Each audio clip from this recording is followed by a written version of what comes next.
ଅହଙ୍କାର। ଆପଣମାନେ ଅହଙ୍କାରର ଟପିକ୍ ଭିଡ଼ିଓଟିକି ଆପଣମାନଙ୍କ ପାଇଁ ମୁଁ ନେଇ ଆସିଛି। ଆପଣମାନେ ସେହି ଭିଡ଼ିଓଟିକୁ ଦେଖନ୍ତୁ ଏବଂ କିଛି ଶିକ୍ଷା ଏବଂ କିଛି ପରିବର୍ତ୍ତନ ସ୍ୱର ଆପଣଙ୍କ ଜୀବନରେ ଆସିବ। ପ୍ଲିଜ୍ ଭିଡ଼ିଓକୁ ସ୍କିପ୍ କରି ଦେଖନ୍ତୁ ନାହିଁ, ଲାଷ୍ଟ ଯାକେ ଦେଖନ୍ତୁ, କିଛି ଶିକ୍ଷା ଆପଣମାନେ ପାଇପାରିବେ। ଜୟ ଜଗନ୍ନାଥ। ଏବେ ଷ୍ଟାର୍ଟ କରିବା। ଟପିକ୍ ହେଉଛି ଅହଙ୍କାର।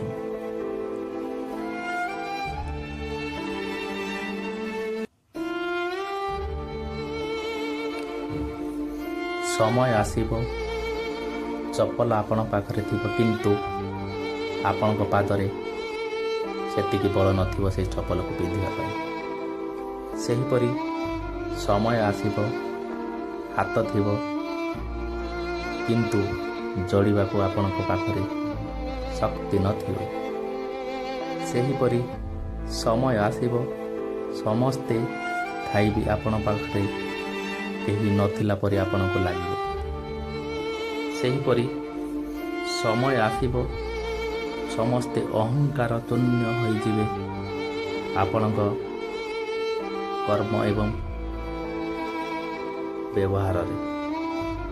ସେହିପରି ସମୟ ଆସିବ, ଯୌବନରେ ବାର୍ଦ୍ଧକ୍ୟର ଛାଇ ଆପଣଙ୍କ ଜୀବନରେ ଖେଳିଯିବ।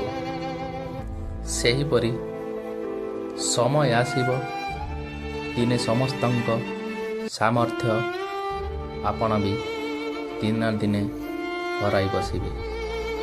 ସେହିପରି ସମୟ ଆସିବ, ସ୍ୱପ୍ନ ଦେଖୁଥିବେ, କିନ୍ତୁ ଆପଣଙ୍କ ପାଖରେ ରାତି ହିଁ ନଥିବ। ପରି ସମୟ ଆସିବ, ସମସ୍ତେ ଅହଙ୍କାର ଶୂନ୍ୟ ହୋଇଯିବେ ଏବଂ ଆପଣଙ୍କ ସମ୍ମାନ ଏବଂ ବ୍ୟବହାରରେ। ସମୟ ଆସିବ, ତୁମକୁ ବି ଦିନେ କେହି ନା କେହି ଉପହାସ କରିବେ। ସମୟ ଆସିବ, ତୁମେ ବି କାହା ନିର୍ଦ୍ଦେଶକୁ ଅପେକ୍ଷା କରି ବସିବ ଏବଂ ଅପେକ୍ଷା କରିବ। ସେହିପରି ସମୟ ଆସିବ, ଆପଣ ବି ଦିନେ ନା ଦିନେ ନିରସ୍ତ୍ର ସୈନିକ ଭଳି ମୂଳ ଗଛଟିଏ ପାଲଟିଯିବେ।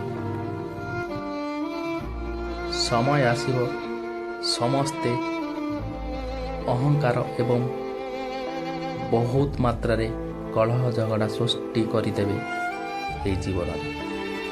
ସମୟ ଆସିବ, ରୋଗୀ ଶଯ୍ୟାରେ ଶଯ୍ୟାଶାୟୀ ହେବାକୁ ଥିବ, କିନ୍ତୁ ତା ପାଖରେ ଚିକିତ୍ସା ପାଇଁ କୌଣସି ଡାକ୍ତର ଏବଂ କୌଣସି ହସ୍ପିଟାଲ ନଥିବ।